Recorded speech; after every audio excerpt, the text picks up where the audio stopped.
Welcome to the Master Your Millions podcast, the show all about your financial potential and leaving a legacy for future generations. Here are your hosts, Jason and Scott Henderson.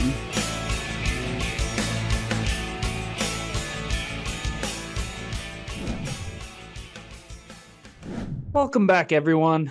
I'm your host, Scott Henderson, and my co-host is Dr. J.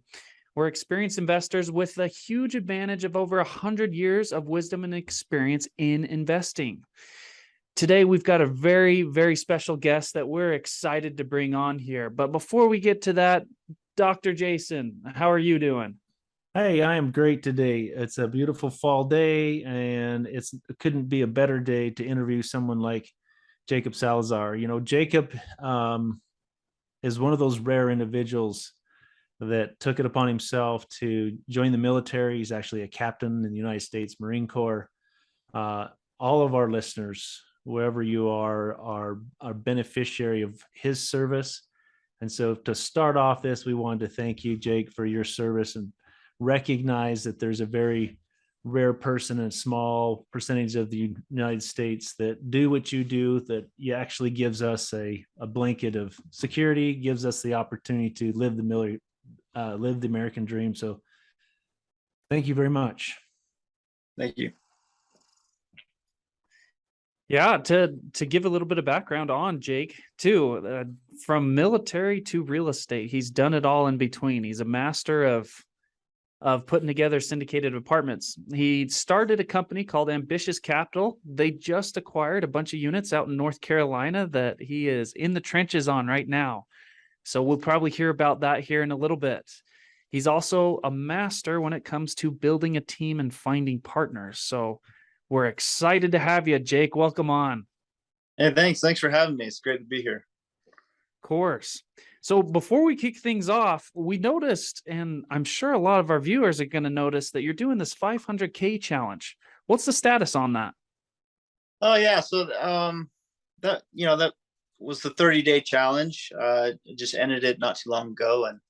And really the objective there was just to get it out there, be known, kind of let everybody know what I'm doing. So, a lot of people know that I'm in the military, people that are close to me, but a lot of people didn't know that I was a real estate investor.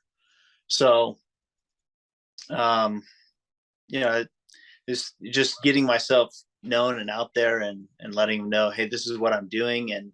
And I can provide an opportunity for people to invest if they're looking for that type of opportunity and our goals align. I gotcha.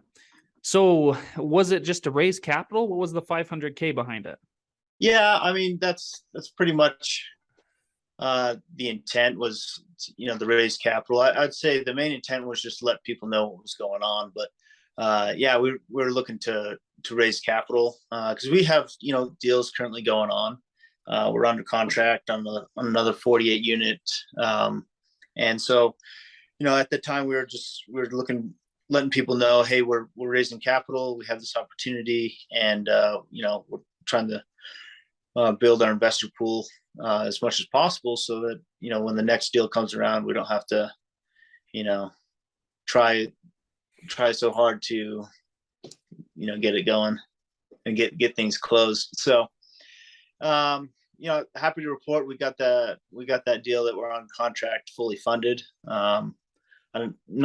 Can't really say that came off the back of the 500K challenge, but it certainly helped. Awesome. Tell us a little bit about the deal that you had going on out there. It sounded like a sweet little deal. Yeah.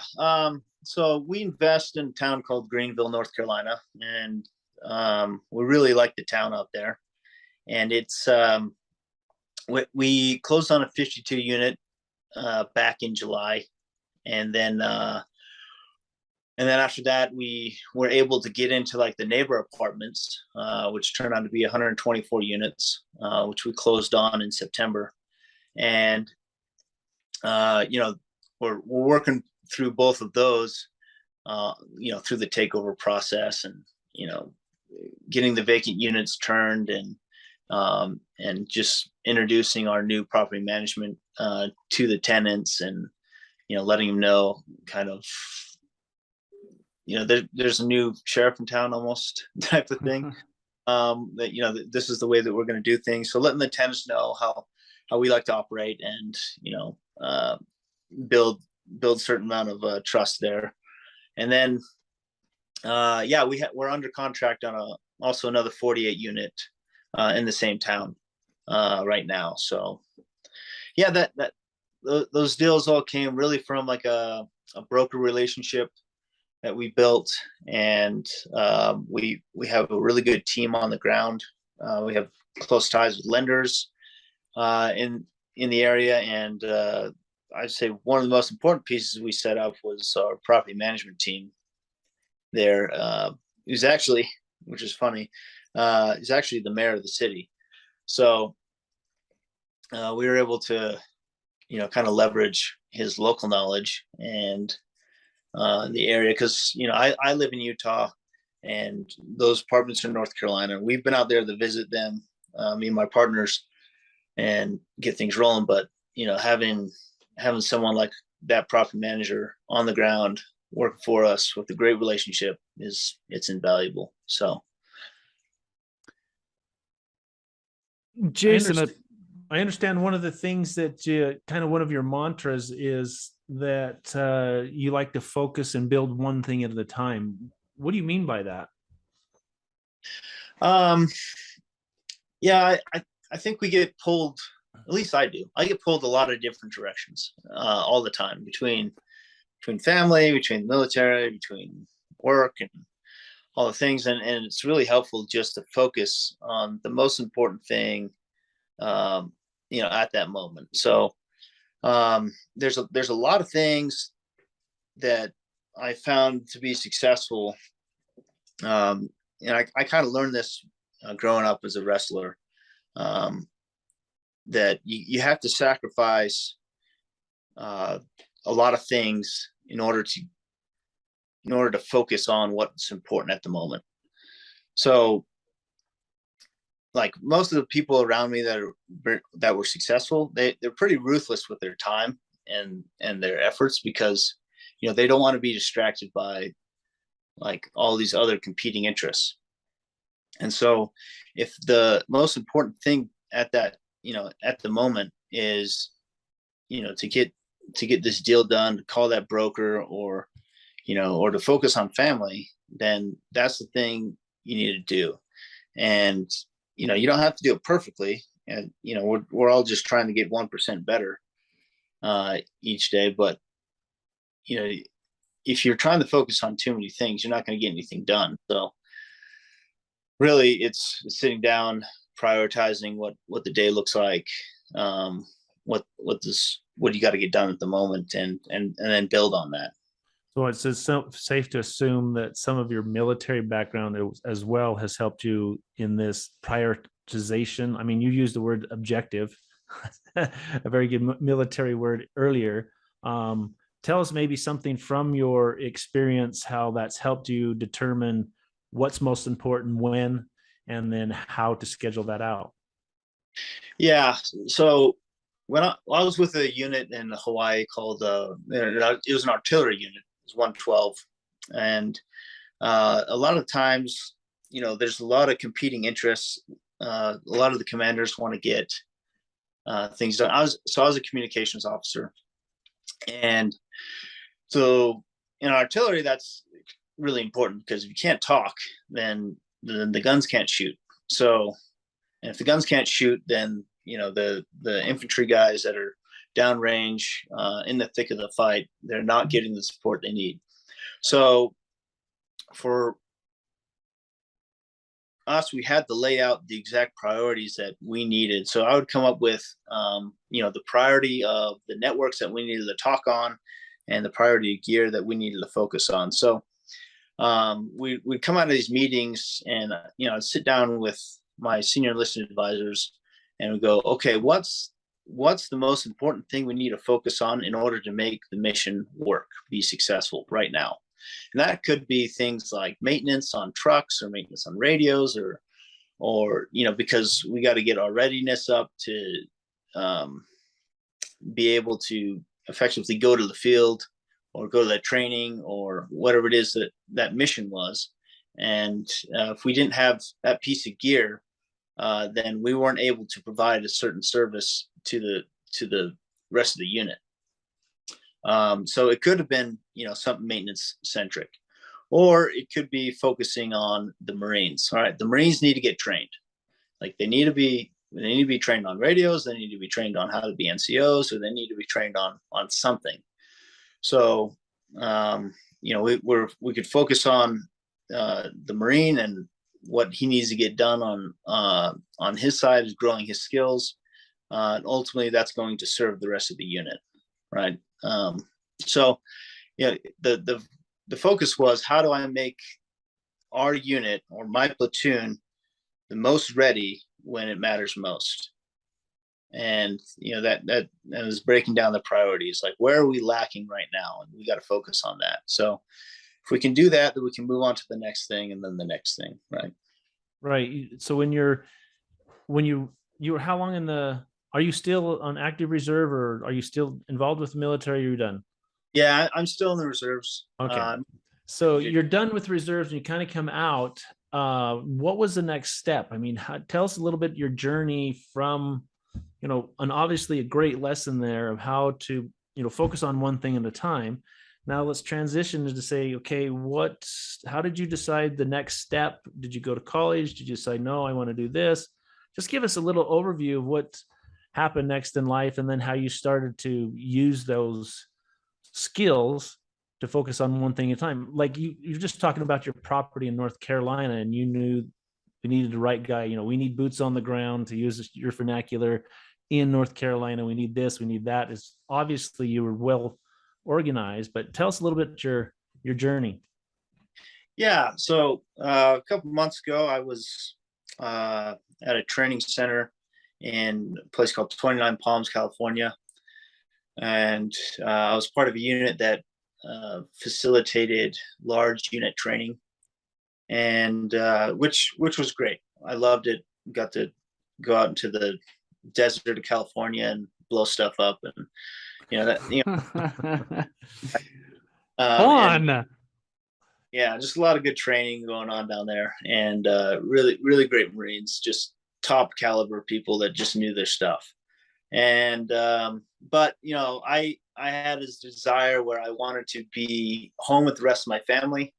Not like my parents and my wife's parents. They live in this location in Utah, and my brother's up here, and my sisters are close by, and my wife's sisters are close by. So we just wanted to be home and with family, but I didn't really want to give up the Marine Corps. So I decided the best compromise there was to move into the reserves, so I could continue the whole, have my finger on the pulse of things a little bit, and in the Marine Corps, but I could also be home with family. So family became the priority, and so we moved a few months ago up from California up to Utah, and from there it's I've really just been focusing on, as far as work goes, focusing on building our multifamily portfolio, and which has been awesome. We found I found a great team, and we work really well together. And to say a little bit about the team and how we got together was, I was part of some masterminds. Joined some masterminds while I was still active in the Marine Corps. Had a buddy that said, "Hey, you need to join these masterminds to grow your skills, and accelerate what you're doing." So I did join some masterminds. Started to learn a lot because I was around the right people, and then I started. I was like, okay, things are going, but like I'm not finding any deals. It's pretty slow. So what I did was I decided I needed to add some value to the people around me. And so what I did is I got really good at underwriting deals and market research, because that was a skill I could do really quickly. And then I provided that service to, people in my groups and people around me. Just told them, hey, look, I'm good at this thing. Hope this adds value to you. And it could help you out in your real estate journey. So I started doing that. And as time went on, I added enough value to a certain group of people that they wanted me to come in on a deal with them.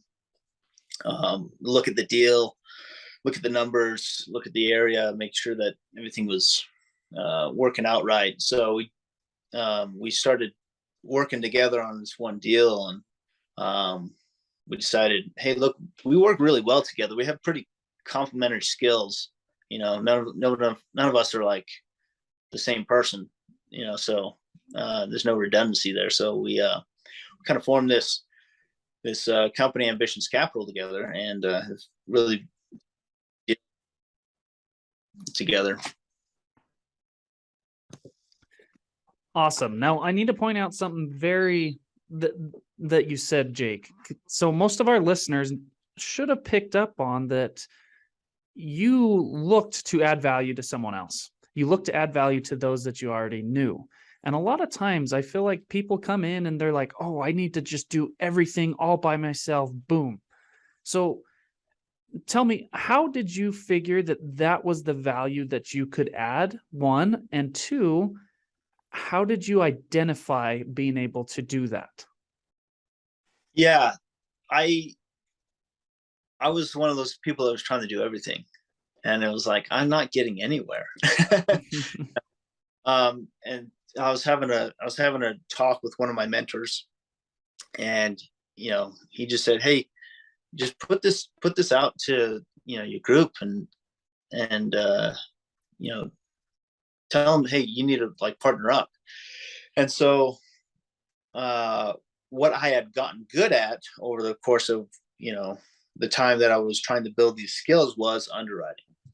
I'd gotten good at that skill. And then I said, okay, this is the skill I'm going to go with to add value to people, because this is the skill I progressed in the most. And I know I've done it, hundreds of times. I've underwritten a ton of deals. I know these markets really well. So I just put it out to the group and I said, hey, this is what I'm good at. What's everybody looking for? So I can dive in. And, a few people reached out and said, hey, we're looking in North Carolina.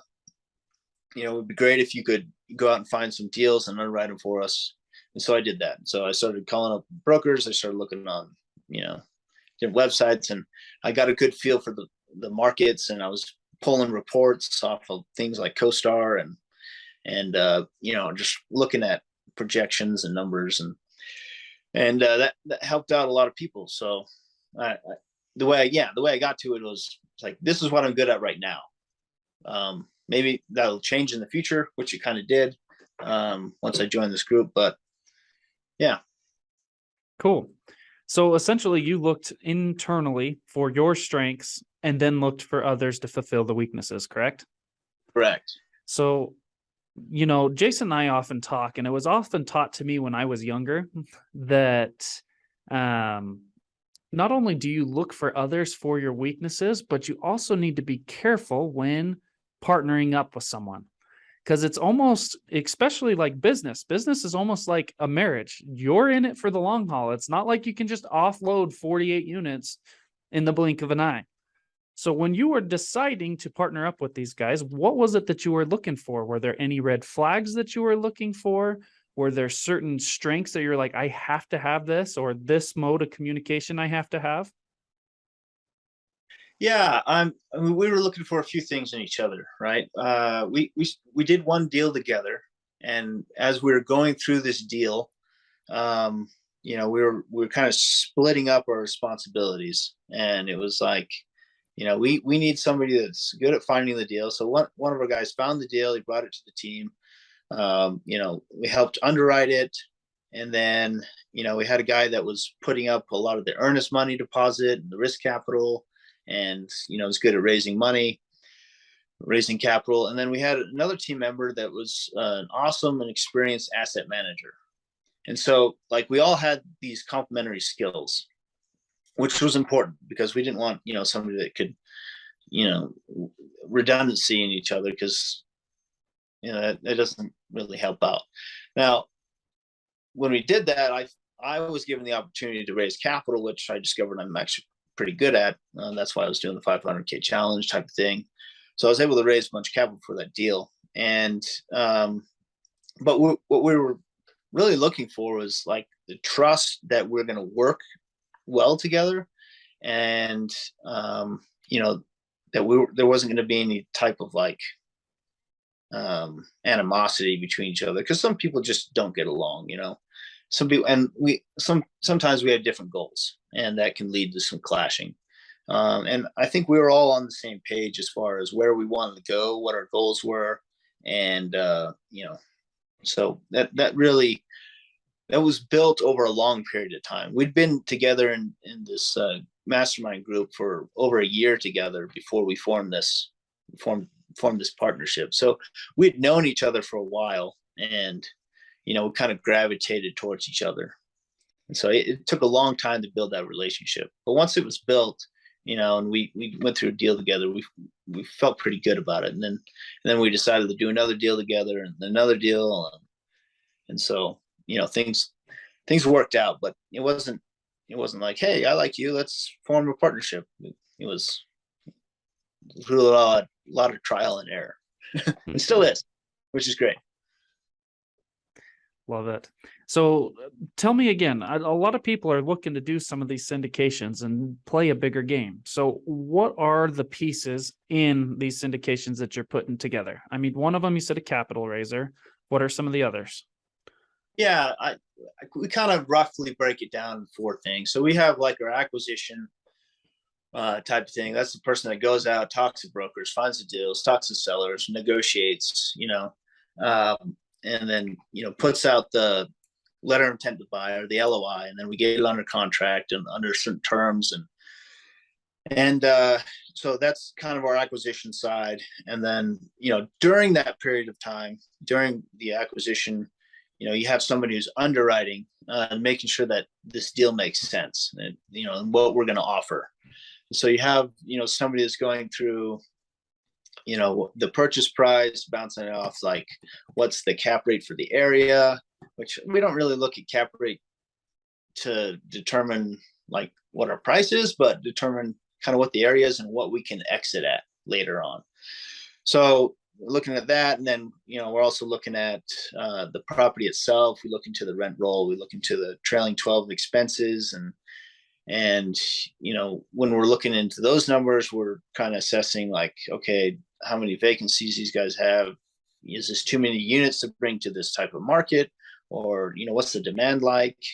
And so, they got the underwriting side, and then there's the capital raising side, right? So I put in my deals, I've done all of this with zero money into the actual deals, because my partners have provided money and put money into the deals, but I haven't really felt the need to do that quite yet.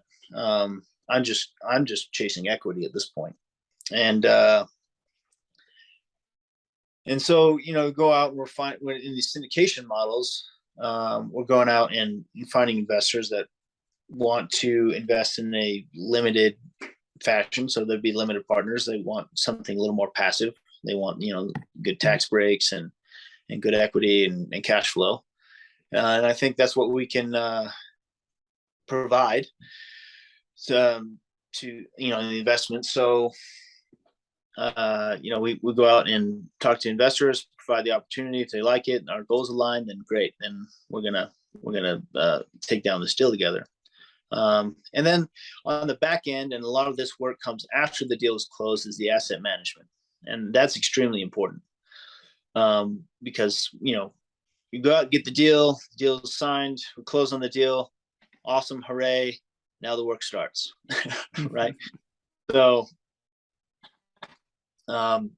having experience and a good asset manager who knows what they're doing and can work really well with the property management company they have on the ground is make or break your investment. So yeah, the asset management stuff, taking over the building, making sure we're getting all the the rents where we want them, and all the capital expenses that we need to do, and kind of determining what we want to put in there. Does it need new flooring? Does it need new cabinets, countertops? Does it need a new roof? Working with insurance companies and making sure we're lined up on all with the city and the taxes and all that good stuff. So yeah, we kind of break down those 4 things. Love it. I really appreciate that. You've also mentioned at one point that you have a skill, or you like to discuss about how to raise money without asking for it. I mean, come on.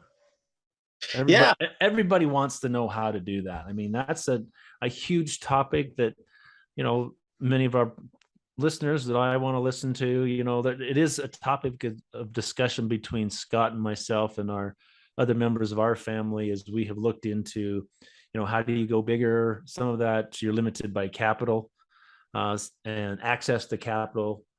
One of our mechanisms of capital has been learning to be our own banker and how to have a banking system ourselves. So tell me, what do you mean by that? How to raise capital without asking for it?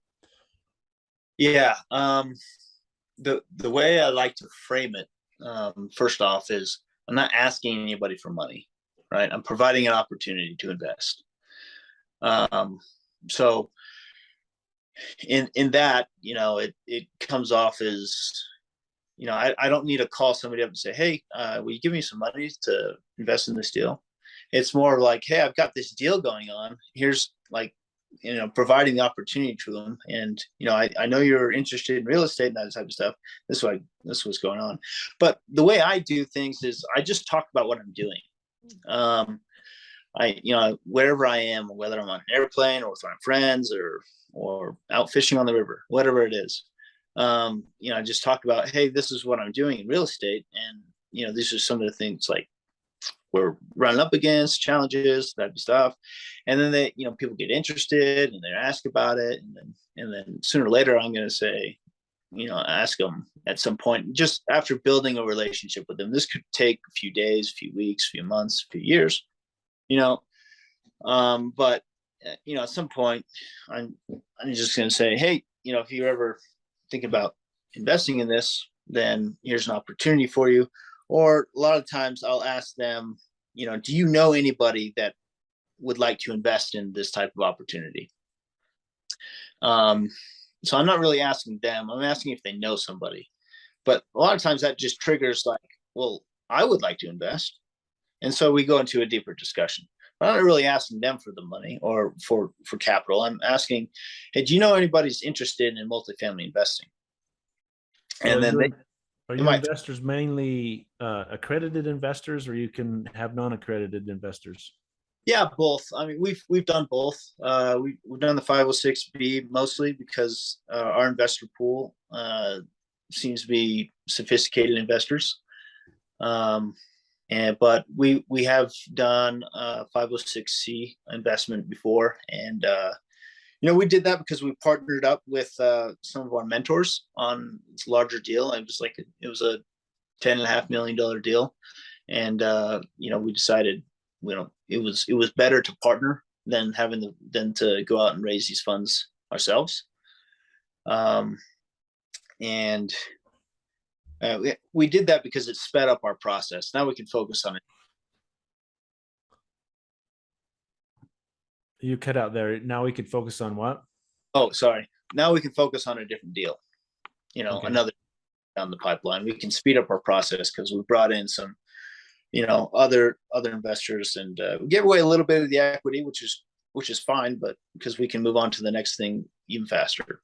But okay. So in the event someone that's listening to this, let's say there's an NCO or even an officer out there that's saying, hey, this Captain Salazar sounds like the right kind of guy I want to trust my money with. How would they get in touch with you? Would it just Ambitions Capital, or what's the best way? Best way would probably just be email, or you could find me on Facebook or something like that. Social media. So my email is Jacob, JACOB, at Husky, rei.com. And we'll make sure Okay. to put it in the show notes down below. So don't worry, guys. We've got your back.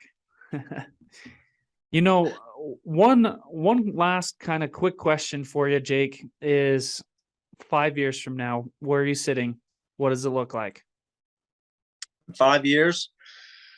Yeah, I tend to think about things in probably in decades. But 5 years, I'm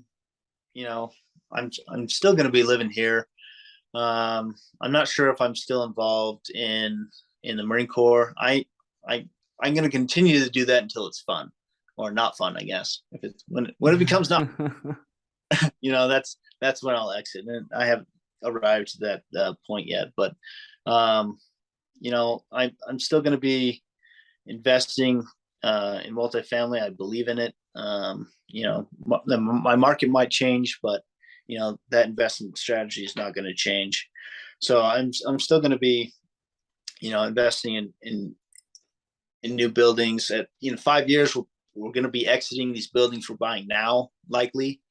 Either that's going to be a refinance, or that's going to be, selling the building, and then, from there on, just rolling that paycheck into the next one, right? And just building equity, building cash flow into the next deal and the next deal, because the advantages are so good.